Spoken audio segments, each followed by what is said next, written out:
أما بعد فأعوذ بالله من الشيطان الرجيم بسم الله الرحمن الرحيم يا أيها الذين آمنوا استعينوا بالصبر والصلاة إن الله مع الصابرين بسم الله الرحمن الرحيم واستعينوا بالصبر والصلاة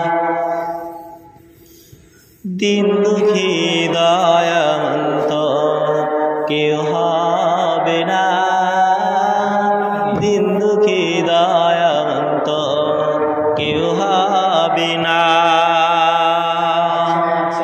ওগো যেমন ছিল দয়ার নবী মুস্তাফা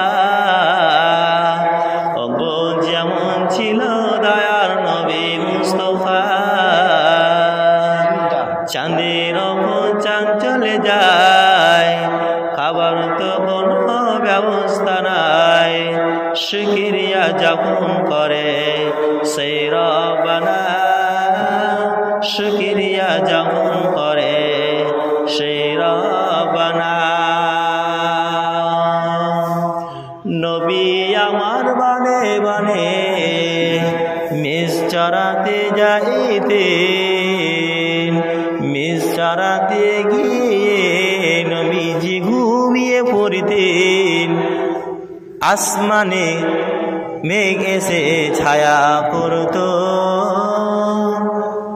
নবী আমার বনে বনে মেষ চরাতে যাইতেন মেষ চরাতে গিয়ে নবীজি ঘুমিয়ে পড়তেন খোদার করুণা হতো তাহার উপর আসমানে মেঘ এসে ছায়া করত দিন দুঃখী দয়ামন্ত কেউ হবে না দিন দুঃখী দয়ামন্ত কেউ হবে না যাবতীয় প্রশংসা যাবতীয় গুণগান কীর্তন সেই মহান আল্লাহ রব্বুল আলামিনের জন্য যে আল্লাহ রব্বুল আলামিন আমাদেরকে সকলকে কিছু কোরআন হাদিস শোনা তৌফিক দান করেছেন যিনার প্রশংসা আমরা শেষ করতে পারো না তাই আমরা সকলে সংখ্যে বলি আলহামদুলিল্লাহ। যে কালে কালে যুগে যুগে নবী এসেছিল বিশেষ করে শেষ নবী হযরত মুহাম্মদ সাল্লাল্লাহু আলাইহি সাল্লাম করে লক্ষ লক্ষ কোটি কোটি সালাম বর্ষিত হোক আল্লাহুম্মা সাল্লি আলাইহি আল্লাহুম্মা বারিক আলাইহি। সম্মানিত উপস্থিতি, আজকে আপনাদের সামনে যে বিষয়টি নিয়ে উপস্থিত হয়েছে সেই বিষয়টি হচ্ছে সালাত বা নামাজ। সালাত আরবি শব্দ, বাংলা ভাষায় পরিচালিত নামাজ, কিন্তু নামাজ শব্দটি ফার্সি শব্দ। সালাত শব্দের আবেদন অর্থ হচ্ছে পবিত্র বর্ণনা করা, ক্ষমা প্রার্থনা করা অথবা নত হওয়া, অবনত করা, দরুদ পড়া ইত্যাদি ইত্যাদি। ইসলামের শরীয়তের নিয়ম মোতাবেক এই বিশেষ পদ্ধতিতে আল্লাহর গুণগান করা, রুকু সিজদা আল্লাহর ইবাদত করাকে সালাত বলা হয়। মিরাজ রাত্রে উম্মতে মুহাম্মদের উপরে 5 ওয়াক্ত সালাত ফরজ হয়েছে। ইসলামের 5টি বুনিয়াদ আছে, তার মধ্যে উন্নত রকম হলো নামাজ। আজ আমাদের জন্য নামাজ এত ভারী হয়েছে যা বলা কথা নয়। মনে হচ্ছে নামাজের পরিবর্তে যদি পাহাড় চাপিয়ে দেওয়া হতো তাহলে এত ভারী হতো না। কিন্তু নামাজ এমন একটি অস্ত্র যার মোকাবেলা করার জন্য আর কিছু নেই।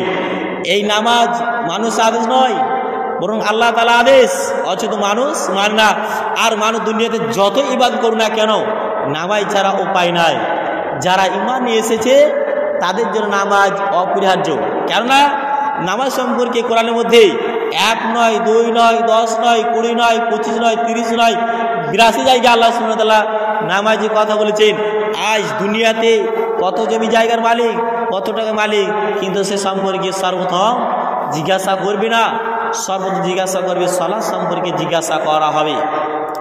যদি তার সালাত গ্রহণযোগ্য হয়ে যায় তাহলে সমস্ত আমল গ্রহণযোগ্য হয়ে যাবে। এই সম্পর্কে আল্লাহ রাসূল সাল্লাল্লাহু আলাইহি সাল্লাম বলছেন, আনাস রাদিয়াল্লাহু বর্ণিত নবী করিম সাল্লাল্লাহু আলাইহি সাল্লাম বলেন যে কিয়ামত মাঠে সর্বপ্রথম সালাত সম্পর্কে জিজ্ঞাসা করা হবে। যদি তার সালাত গ্রহণযোগ্য হয়ে যায় তাহলে সমস্ত আমল গ্রহণযোগ্য হয়ে যাবে, আর যদি সালাত গ্রহণযোগ্য না হয় তাহলে সমস্ত আমল বাতিল হয়ে যাবে। সম্মানিত উপস্থিতি, তাহলে আমাদেরকে সর্বপ্রথম সালাত আদায় করতে হবে। আল্লাহ রাসূল সাল্লাল্লাহু আলাইহি সাল্লাম অন্য হাদিসে আরো বলেন, আবু হুরায়রা বর্ণিত নবী করিম সাল্লাল্লাহু আলাইহি সাল্লাম বলেন, সালাতে সব তিন ভাগে বিভক্ত। এক, পবিত্রর মাধ্যমে, দুই, রুকুর মাধ্যমে, তিন, সিজদার মাধ্যমে। যে ব্যক্তি এই তিনটি কাজ পূর্ণ করলো তার সালাত গৃহীত হলো, সমস্ত আমল গৃহীত হলো। আর যার সালাত গ্রহণযোগ্য করা হবে না তার কোনো আমল গ্রহণযোগ্য করা হবে না। এই হাদিস দ্বারা প্রমাণ হয় যে সালাত সুন্দর হওয়ার জন্য তিনটি কাজ সুন্দর করতে হবে। এক, সুন্দরভাবে উজু করতে হবে। দুই, রুকু পরিপূর্ণভাবে করতে হবে। যদি রুকু যথাযথপূর্ণ না হয় তাহলে সালাত কবুল হবে না। তিন, সিজদা পরিপূর্ণভাবে আদায় করতে হবে।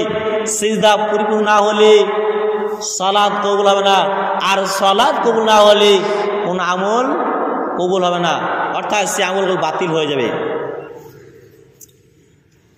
একজন ইমানদার আর একজন কাফের মধ্যে পার্থক্য হলো, যে ব্যক্তি নামাজ পড়ে সে হলো মুসলমান, আর যে নামাজ পড়ে না সে হলো কাফের।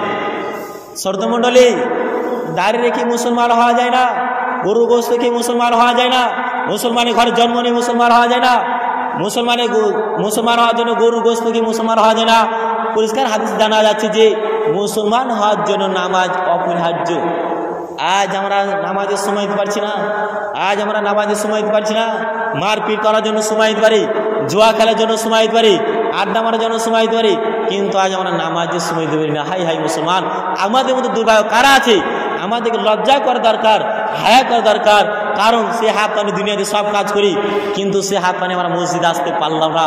আমাদেরকে ভালো জানতে হবে এই হাত পা আসলে আমাদের নয়, কারণ এই হাত দ্বারা ভালো কাজ করি না।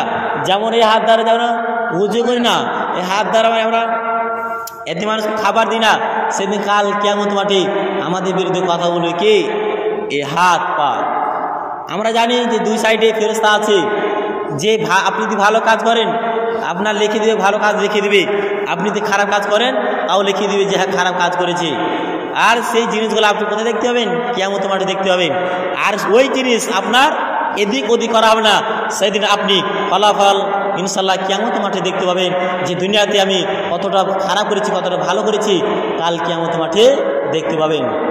তার প্রমাণ, তার দলিল দেখে সূরা জিলজালে বলছেন, আউযু বিল্লাহি মিনাশ শাইতানির রাজীম, বিসমিল্লাহির রাহমানির রহিম, ফামান ইয়া'মাল মিসকালা যাররাতিন খায়রান ইয়ারা ওয়া মান ইয়া'মাল মিসকালা যাররাতিন শাররান ইয়ারা। আমার আল্লাহ বলছেন, ফামান ইয়া'মাল মিসকালা যাররাতিন খায়রান ইয়ারা, অতএব কেউ অনুপরিমাণ ভালো কাজ করলে তা সে দেখবে। অর্থাৎ আপনি দুনিয়াতে যদি ভালো কাজ করেছেন, নামাজ পড়েছেন, রোজা রেখেছেন, হজ করেছেন, দান খয়রাত করেছেন, এতিম মানুষকে খাবার দিয়েছেন, অর্থাৎ বিভিন্ন রকম ইসলামে যাবতীয় ভালো কাজ আছে, সেই ভালো কাজ কোথায় দেখতে পাবেন? ফামান ইয়া'মাল মিসকালা যাররাতিন খায়রান ইয়ারা। যদি আপনি এক বিন্দু মান যদি ভালো কাজ করেন আপনি কিয়ামতের মাঠে দেখতে পাবেন। তারপর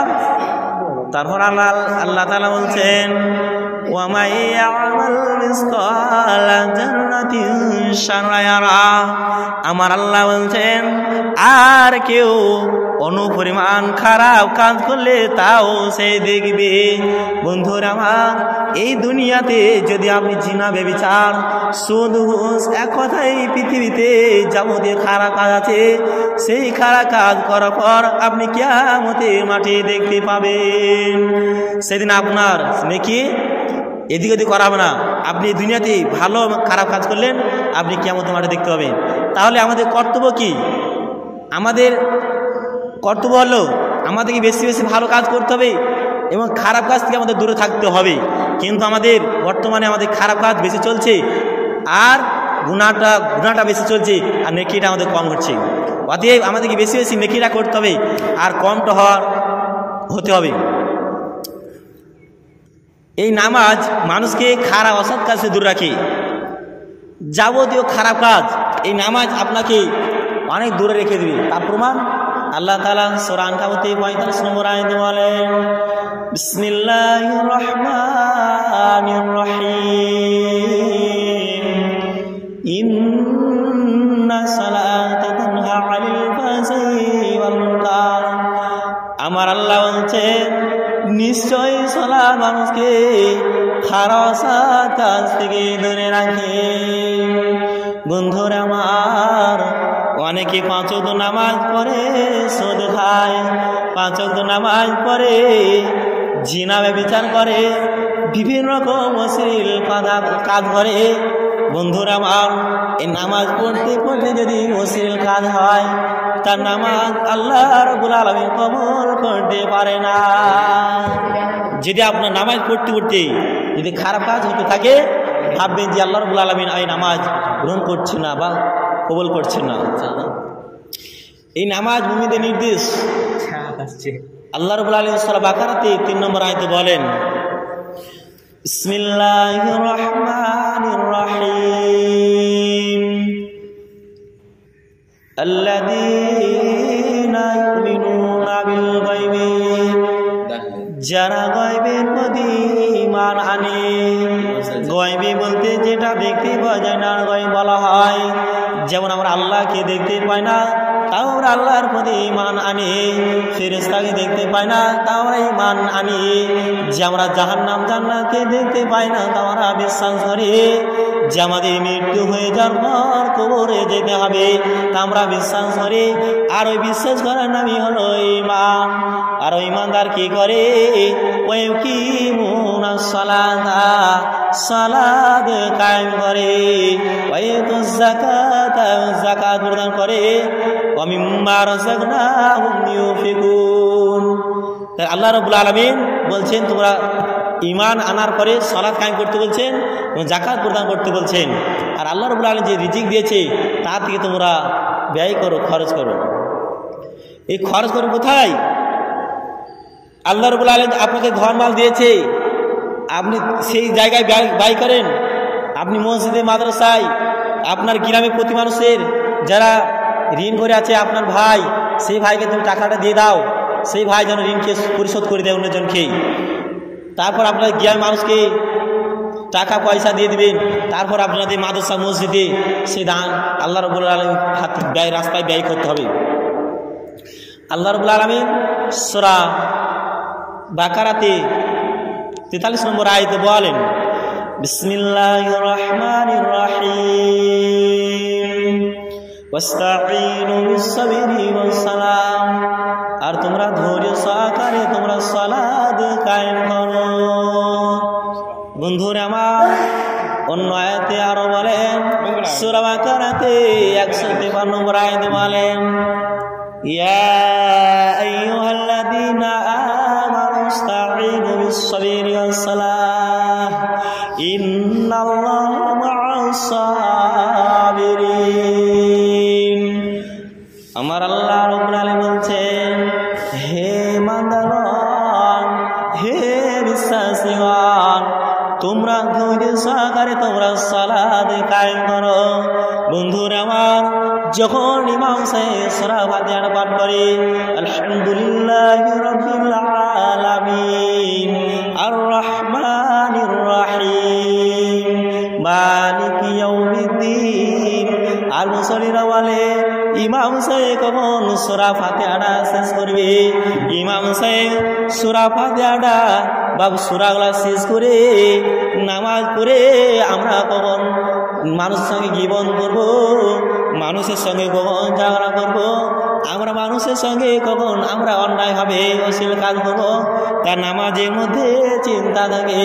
বন্ধুরা আমার, তাদের নামাজ কবুল হতে পারে না। আর যে ব্যক্তি ধৈর্য ধরে মনোযোগ সহকারে সালাত কায়েম করে, তাই আল্লাহ তাআলা তাদেরকে বলছেন ইন্নাল্লাহা মা'আস সাবিরিন। নিশ্চয় যে ব্যক্তি ধৈর্য ধরে সবর ধরে আল্লাহ রাব্বুল আলামিন তার পাশে থাকেন। যে ব্যক্তি ধৈর্য ধরে সবর ধরে আল্লাহ রাব্বুল আলামিন তার পাশে থাকেন। কিন্তু আমাদের ধৈর্য নেই। আমরা যখন নামাজে দাঁড়াই তখন সে মনে মনে করে যে আমরা নামাজ পড়ে কখন আমরা এই মানুষের সঙ্গে মজা করব বা বিভিন্ন রকম আমরা এনজয় করব, তা নামাজের মধ্যে করে। কিন্তু নামাজ আল্লাহ রাব্বুল আলামিন কবুল করবেন না। আপনি তখন নামাজ তখন দাঁড়াবেন, তখন আপনাকে ভাবতে হবে যে আল্লাহ রাব্বুল আলামিন আমাকে দেখছেন। আপনাকে এটাই মনে না হয়, আপনাকে এটাই মনে করতে হবে যে আল্লাহ রাব্বুল আলামিন আমাকে দেখছি। তো যাই হোক, আপনাকে যেটা বলতে চাইছিলাম, আমরা যখন সালাত কায়েম করব তখন আমাদের দুনিয়াতে যত রকম চিন্তা আছে সেই চিন্তা থেকে আমাদের দূরে থাকতে হবে। একবার মনোযোগ সহকারে সালাত কায়েম করতে হবে। আল্লাহ রাব্বুল আলামিন কোনো ব্যক্তি যদি চারটে কাজ করে, ওই চারটি কাজ করার পর আল্লাহ রাব্বুল আলামিন তাকে পুরস্কার দেবেন। সেই চারটি জিনিসকে সূরা বাকারাতে 277 নম্বর আয়াতে বলছেন বিসমিল্লাহির রহমানির রহিম ইন্নাল্লাযীনা আমানু। নিশ্চয় যারা আল্লাহর প্রতি মান আনে ওয়া আমিলুস সালিহাত এবং ভালো কাজ করেছে, ওয়াইতুজ যাকাতা এবং যাকাত প্রদান করেছে। আর 4 নম্বর হলো ওয়াকিমুনাস সালাতা এবং সালাত কায়েম করেছে। এই চারটি কাজ করার পর আল্লাহ রাব্বুল আলামিন কি দিয়েছেন? পুরস্কার দিয়েছেন। লাহুম আজরুন ইনদা রাব্বিহিম। তাদের আল্লাহ রাব্বুল আলামিন তাদের জন্য রেখেছেন পুরস্কার। আর ওই ব্যক্তিদের কি হবে না? ওয়ালা খাউফুন আলাইহিম, তাদের কোনো ভয় নেই। ওয়ালা হুম ইয়াহজানুন, তাদের কোনো চিন্তাও নেই। তাদের কোনো ভয় নেই, চিন্তা নেই। এই চারটি কাজ করলে পরে আল্লাহ রাব্বুল আলামিন আমাদের জন্য পুরস্কার রাখবেন। অতএব আমরা এই চারটি কাজ বেশি বেশি আমরা আমল করার চেষ্টা করব ইনশাআল্লাহ। আল্লাহ রাব্বুল আলামিন সূরা বাকারাতে সূরা হাদ 77 নম্বর আয়াতে বলছেন বিসমিল্লাহির রহমানির রহিম ইয়া আইয়ুহাল্লাযীনা আমানু কা'উ ওয়াজকুরু ওয়া'বুদু রাব্বাকুম ওয়া ফা'আলু খায়রা লা'আল্লাকুম তুফলিহুন। আমার আল্লাহ বলছেন ইয়া